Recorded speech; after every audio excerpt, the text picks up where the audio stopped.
pas de pain seulement, mais de toute parole qui sort de la bouche de Dieu. De même que nous prenons soin de ce corps, nous le lavons, nous le nourrissons, Seigneur, ainsi en est-il de nos âmes.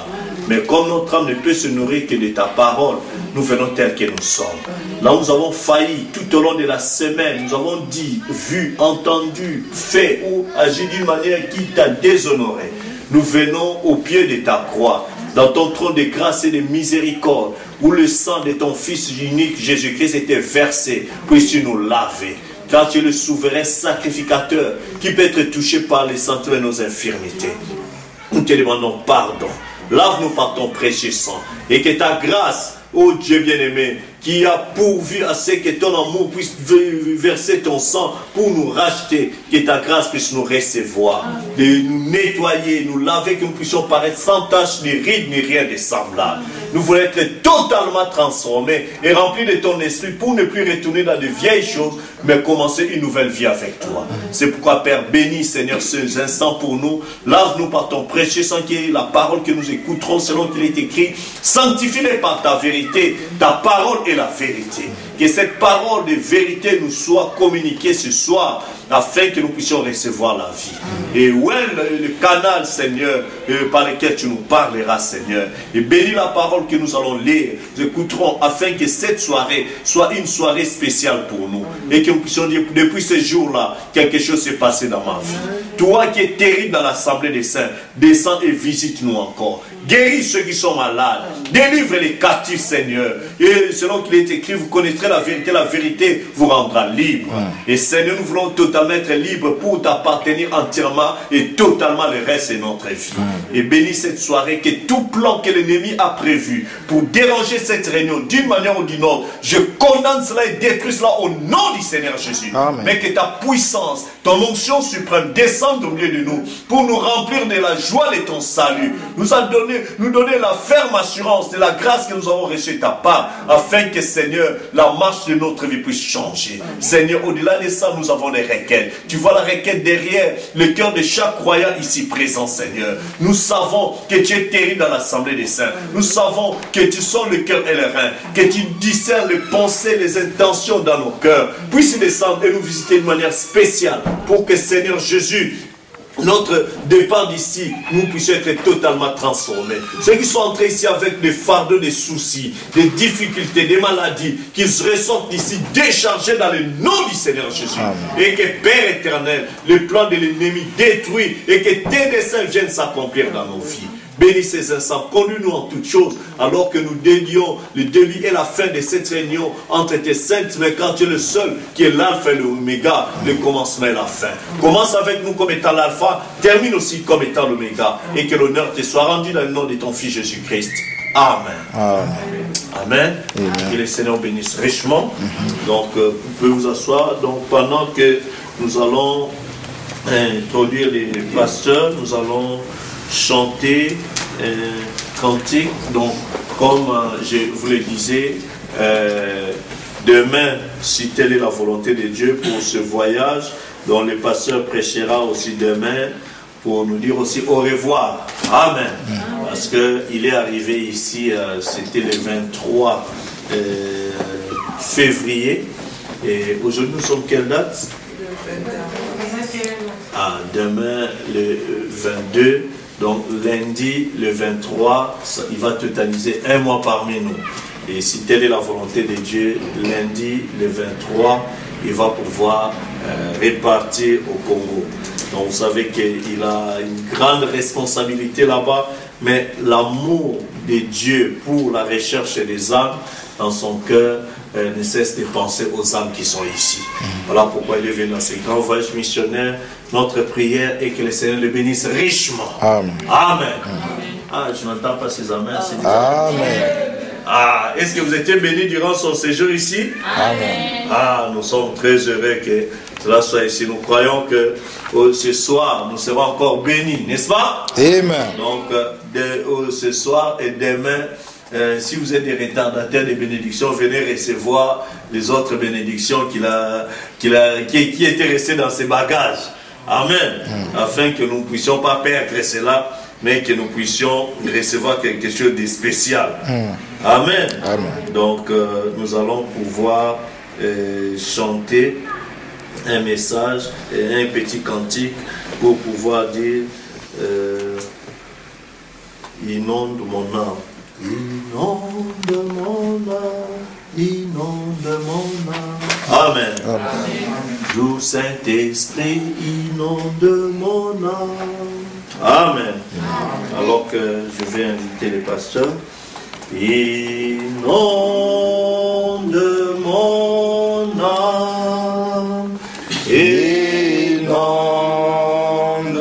mon âme, Doux Saint-Esprit, inonde mon âme,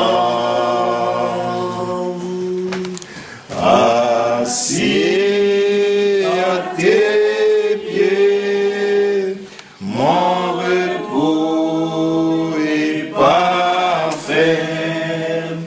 Doux Saint-Esprit, inonde mon âme, inonde, inonde mon âme, Jésus, inonde mon âme, Seigneur, Doux Saint-Esprit, inonde mon âme, oh oui, assis à tes pieds, Jésus, mon repos est parfait. Seigneur, Doux Saint-Esprit, inonde mon âme. Prions le Seigneur. Dieu Tout-Puissant, éternel des armées, merveilleux et glorieux et gracieux Père Céleste. En ce soir, devant ta divine présence, ô Dieu, nous nous sentons tellement petits, nous nous sentons rien devant toi, Seigneur. Parce que Père, tu es le plus beau d'entre 10 000. C'est ce que David nous a enseigné. Il a cherché dans ce monde quelqu'un qui était beau, il n'en a pas trouvé. Mais au milieu des 10 000, tu étais l'unique. Tu es le parfait, Seigneur. Tu es le Tout-Puissant. Amen. Tu es l'étoile brillante du matin. Tu es la rose de Sharon. Tu es, Seigneur, la source d'eau vive. Tu es le pain qui est descendu du ciel. Le pain qui donne la vie, c'est toi, Seigneur. Car la Bible dit, l'homme ne se nourrira pas seulement de pain, mais de toute parole qui sort de la bouche de Dieu. Oh Dieu, nous savons que la bouche de Dieu, c'est le prophète. Ainsi, laisse qu'en ce soir, tu descendes au milieu de nous, Père, pour pardonner nos iniquités, nos péchés, nous nettoyer par le sang de l'agneau, Seigneur. Oh Dieu Tout-Puissant, que devant toi nous puissions être plus blancs que la neige.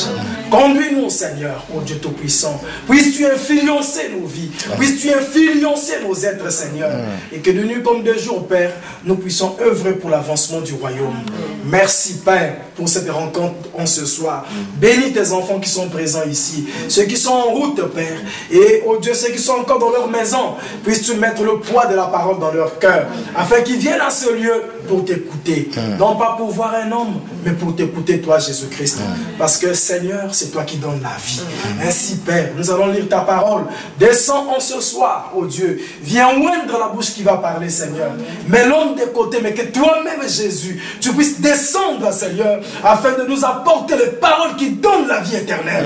Car nous sommes venus ici pour recevoir la vie éternelle. Et la vie éternelle, Seigneur, c'est recevoir celui que toi tu as envoyé, à savoir Jésus-Christ, la parole faite chair. Manifeste-toi, Seigneur. Nous nous confions à toi.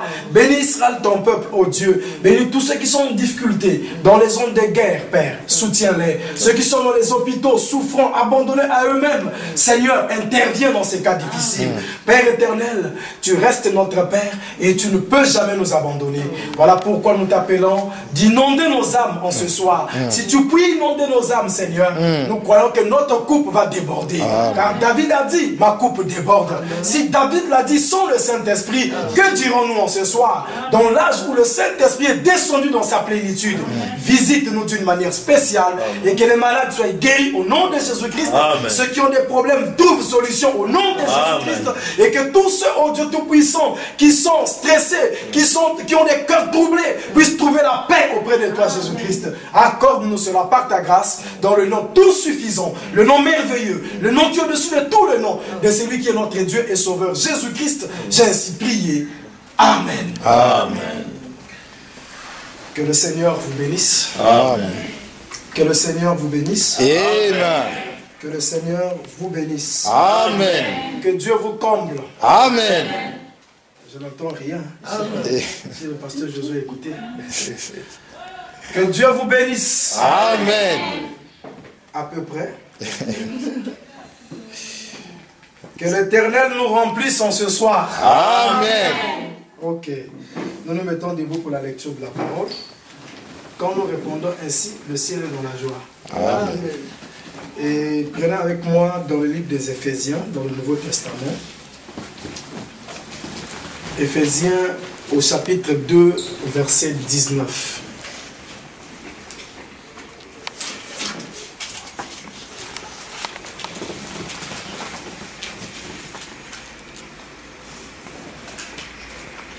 Ainsi donc, vous n'êtes plus des étrangers ni des gens du dehors, mais vous êtes concitoyens des saints gens de la maison de Dieu.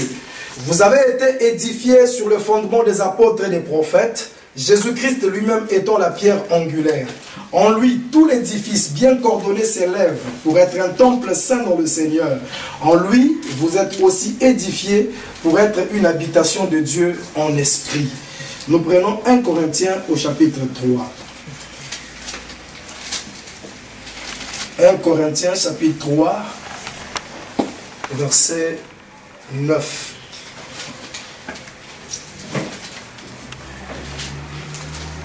Car nous sommes ouvriers avec Dieu. Vous êtes le champ de Dieu, l'édifice de Dieu. Selon la grâce de Dieu qui m'a été donnée, j'ai posé le fondement comme un sage architecte et un autre bâti dessus. Mais que chacun prenne garde à la manière dont il bâtit dessus. Car personne ne peut poser un autre fondement que celui qui a été posé, savoir Jésus-Christ. Que le Seigneur bénisse la lecture de sa parole. Amen. Vous pouvez vous asseoir.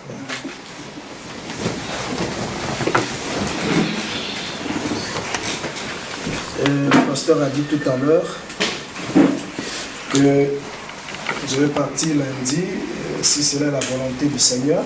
Oui. Bon, je ne dirai pas peut-être c'est là nous revoir. Oui, frère Madame dit, quand nous nous séparons, on ne dit pas adieu, on dit au revoir, parce que nous avons la ferme conviction qu'on va encore se voir. Amen. Si ce n'est pas sur cette terre, même de l'autre côté. Amen. Donc, je crois que je pars pour revenir bientôt. Amen. Amen. Amen. Je pars pour revenir bientôt. Et cela, avant que je ne prêche, il faut que je le dise, c'est un grand souci, un grand poids dans mon cœur de faire avancer l'œuvre du Seigneur. Parce que l'Église, c'est l'individu. Est-ce que vous le croyez? C'est l'individu. Et quand nous nous rassemblons, au fait, ici, ce n'est qu'un lieu où, même quand on se retrouve à Mohamedia, ce n'est qu'un lieu où chaque église vient pour recevoir la parole que Dieu a pourvue pour elle. Vous voyez? Et Dieu nous a donné une grande mission à nous les prédicateurs. Il dit, allez partout, le monde entier, prêcher la bonne nouvelle. Et c'est une très grande mission. Dieu n'a pas dit restez dans vos églises et prêchez la bonne nouvelle. Il a dit allez dans le monde entier. Et le monde entier veut dire plus que tu prêches, tu dois aussi aller nourrir les âmes qui sont ailleurs. Or, le plus grand travail, c'est aller là où les gens n'ont pas encore reçu Christ. Est-ce que vous comprenez cela? Dans une église comme ça, On peut prêcher librement parce que nous savons que les gens ont quelques bases de la parole de Dieu. Mais aller auprès de la personne qui ne connaît rien de Jésus, qui ne croit pas en Dieu, je crois que c'est le plus grand travail. Amen. Et c'est ce que nous devons faire. Amen. On ne peut pas rester dans nos 4 murs et c'est fini, l'église s'arrête par là. Non. Cette mission, Dieu ne l'a pas seulement donnée aux prédicateurs, mais à quiconque croit en lui. C'est-à-dire même chacun de nous a le droit de parler de Jésus partout où il se trouve. À la maison, Amen. Au travail, à l'école, dans la rue, nous avons cette mission d'annoncer la bonne Nouvelle. Amen. Donc, voilà pourquoi je disais la fois dernière au pasteur Josué, nous avons un grand travail à faire. Nous avons commencé, mais là, je crois qu'on va stopper un peu pour répondre et répondre le plus vite que possible. Parce que vous savez, quand quelqu'un est malade, il prend un traitement. S'il finit pas le traitement, il coupe le traitement au milieu. À ce moment-là, les microbes vont récidiver. Ça sera pire qu'avant. Il y aura une révolte dans l'organisme. Hein? Quand, par exemple, vous souffrez du paludisme, vous prenez les médicaments. Quand les médicaments entrent dans l'organisme, ça va dans le sang. Les microbes sont au courant que l'organisme a reçu un renfort. À ce moment-là, il y a des microbes qui vont être tués. Le paludisme va être tué, mais une autre partie de ces microbes vont aller se cacher dans le foie. Pendant que les médicaments du paludisme vont faire le tour de l'organisme, il y a une partie qui est dans le foie.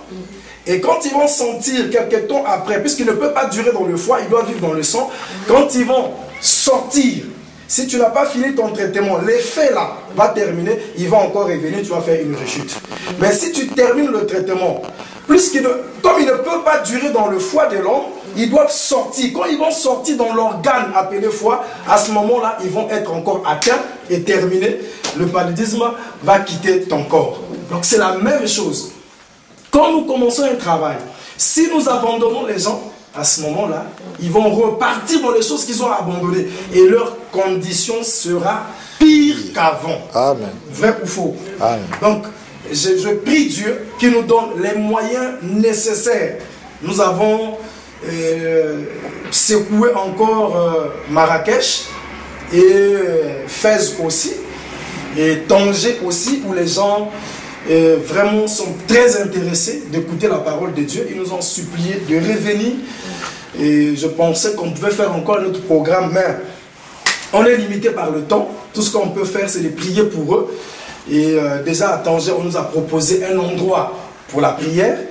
Il demande que nous puissions trouver les chaises et tout mettre, tout le confort qu'il peut y avoir, et que la parole de Dieu soit prêchée dans les 4 coins de ce royaume. Je crois qu'il y a des enfants de Dieu ici. Amen. Et ça, nous le ferons partout. C'est un défi pour nous. Chaque fois qu'on le fait, je crois que nous sommes dans la parfaite volonté de Dieu. Amen. Le prophète disait, un prédicateur dans le champ des missions est dans la parfaite volonté de Dieu. Amen. Et je crois que cette parfaite volonté de Dieu, c'est annoncer la bonne nouvelle. Voilà pourquoi j'ai ça à cœur. Et je ne pense pas que nous devons... Au Congo, vous voyez, c'est différent d'ici. Là-bas, les gens ont des prédispositions de croire en Dieu. Prédispositions. Vous allez le remarquer, c'est différent d'ici. Là-bas, quelqu'un peut être dans le marché, dans la rue, il commence à prêcher, exhorter la parole. Quelques personnes vont s'arrêter pour l'écouter et tout. Il y a des gens qui vont être intéressés. Certains diront, bon, ils cherchent l'argent. D'autres vont s'intéresser, c'est de la parole de Dieu. Mais on ne peut pas faire ça ici. Si j'essaie de me lever là, au rond-point dans la rue, là, c'est la police qui va venir. Ça sera compliqué. Déjà, si les Marocains créent un attroupement, les gens diront, mais c'est quoi? Oh non, ils prêchent. Ils prêchent quoi? La parole de Dieu. On dira, mettez-le d'abord en prison. Est-ce que ici, c'est votre affaire de Dieu ou c'est l'islam? Mais là-bas en bas, ils peuvent construire des mosquées, ils peuvent barrer les routes, ils peuvent crier à l'Akbar, et ils peuvent tout faire, ils sont libres. Mais nous savons que Daniel, quand il était à Babylone, malgré que son Dieu était interdit, Daniel trouvait le temps d'adorer Dieu 3 fois par jour. Donc nous aussi, on ne peut pas lâcher. Je sais, Frère Madame dit dans la révélation de cette chose, cette épouse sera aussi composée même des Arabes. Donc il y a une partie des enfants de Dieu ici. Ce que nous devons faire, c'est simplement insister dans la parole. Autant marqué, Dieu lui-même va attirer ses enfants. Amen. Alors nous devons faire ce travail.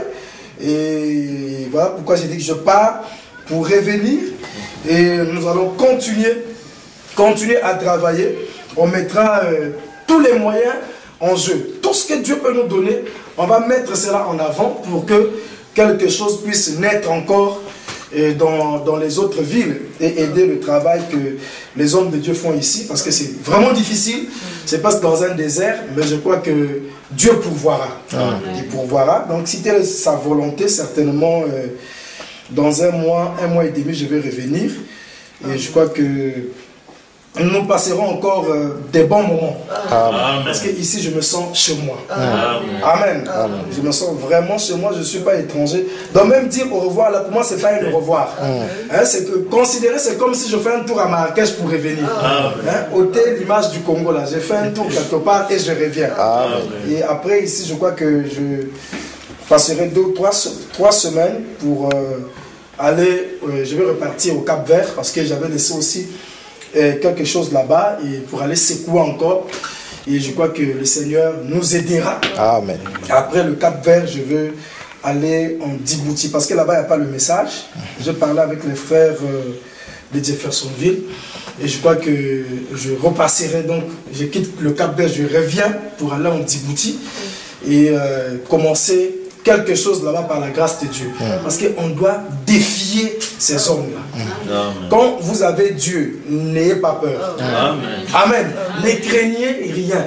Quand je suis arrivé au Cap-Vert, je connaissais personne. Il n'y avait pas d'église du message, rien. J'ai dit, Seigneur, je vais aller. Et je suis allé. Bon, avec le peu de portugais que je connais, comme là-bas on parle portugais, donc j'exhortais les gens en portugais et les gens ont cru le message.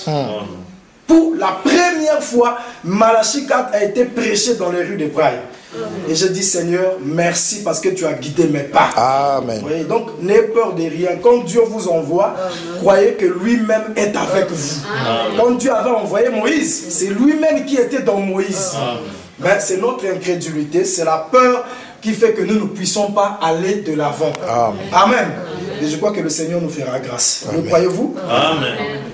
Nous avons lu la parole de Dieu dans Éphésiens au chapitre 2 et dans 1 Corinthiens.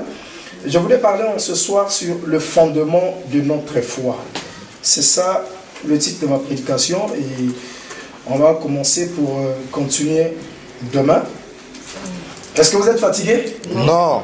Bon, ok, parce que si c'est un au revoir, ce soir je prends 4 heures du temps. Demain je prends 6 heures, ça fera 10 heures. Est-ce que vous êtes d'accord avec moi? Non. Est-ce que tu es d'accord avec moi? Tu n'as pas su. Ah voilà. Donc ce soir j'ai 4 heures. Il est quelle heure là dans vos mondes? Chez moi il est 19h. Ça c'est l'heure du Congo. Il est quelle heure? 18h dans 2 minutes. 18h. La fois dernière, au fait, j'avais l'heure du Congo. Voilà pourquoi j'ai terminé à temps. Je pensais qu'il était 20h, il était 19h. Mais maintenant là j'ai compris. Donc vous n'allez plus vous échapper. Si vous parlez. Il est 19h. Mais je pense qu'on va poser le fondement et le Seigneur nous aidera. Même si je ne termine pas, là, on ne peut pas terminer la parole de Dieu. Le même sujet, on peut prêcher ça 1000 fois. Il y aura toujours des nouvelles choses. Il y aura toujours quelque chose de spécial. Donc si vous pensez que vous allez rester là, parler, terminer la Bible, vous ne pourrez pas. Cette Bible ici que nous prêchons, il y a des gens qui ont prêché ça avant nous. Des centaines d'années, mais ils n'ont jamais fini la Bible. Les prophètes ont prêché, ils n'ont jamais fini la Bible. Les pasteurs vont prêcher, ils ne finiront jamais la Bible. Amen. Frère Branham dit, cet homme qui a chanté l'amour de Dieu était inspiré par Dieu. L'amour de Dieu est de l'un plus grand que longue plume ne peut l'exprimer. Il va au-delà de la plus haute étoile. Cet amour, si les cieux étaient un parchemin et que chaque tige sous la terre était une plume et que les fleuves, les océans étaient remplis d'encre et que tout homme sur la terre était un écrivain et qu'on se mettait à écrire, à expliquer l'amour de Dieu, les océans devaient sécher, le ciel serait rempli, il n'y aurait plus de place, on n'aurait jamais fini d'expliquer l'amour de Dieu. Amen. Le croyez-vous? Son amour est incommensurable, son amour est insondable. Amen. Et personne ne peut le contourner, personne ne peut mesurer cet amour-là. Et nous croyons que c'est à base de cet amour que Jésus est mort pour nous à la croix de Golgotha. Amen. Amen. Alors, l'apôtre Paul nous dit ici, dans le livre des Éphésiens, il dit, ainsi donc, vous n'êtes plus des étrangers, ni des gens du dehors. Il parle à qui? Aux Éphésiens. Il ne parle pas aux Hébreux. Oh, les Éphésiens, c'était comme des hommes des nations. Donc, l'apôtre Paul s'adresse à nous en ce soir. Nous ne sommes plus des étrangers, ni des gens du dehors. Mais vous êtes concitoyens des saints, gens de la maison de Dieu. Oh, la maison de Dieu, c'était Israël. La maison de Dieu, c'était le peuple juif. Parce que le temple, le tabernacle était à Jérusalem. Et pour les Juifs, nous étions des incrédules. Amen. Vous voyez que même Jésus lui-même, quand il envoie les disciples prêcher, il ne leur dit pas « Allez prêcher chez les nations ». Il dit « Non, commencez par Jérusalem ». Avant d'aller ailleurs, commencez d'abord chez vous. Commencez à Jérusalem avant d'aller dans le monde entier. Donc pour le peuple juif, le peuple pur, le peuple élu, c'est eux.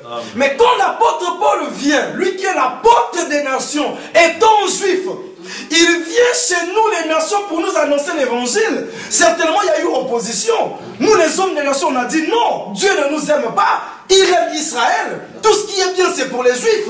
Nous n'avons rien à bénéficier. Paul dit non. Vous êtes concitoyens des saints, gens de la maison de Dieu. Donc, vous qui n'étiez pas considérés hier, aujourd'hui, Dieu vous considère. Il vous appelle, c'est votre temps. Si hier, il traitait avec Israël, parce que c'était une alliance, Dieu avait choisi un peuple pour faire une histoire avec ce peuple-là. Mais maintenant qu'ils ont rejeté Jésus, Dieu vient vers vous les nations. Et c'était à dessein que les Juifs rejettent Jésus pour que ce Dieu-là se révèle à nous les païens. Est-ce que vous comprenez cela? Et il dit, vous avez été édifiés sur le fondement des apôtres et des prophètes, Jésus-Christ étant lui-même la pierre angulaire. N'oubliez pas que dans le livre d'Ésaïe, Dieu a dit, j'ai placé une pierre en Sion. Et cette pierre, c'est la même pierre angulaire que l'apôtre Paul nous parle ici dans le Nouveau Testament.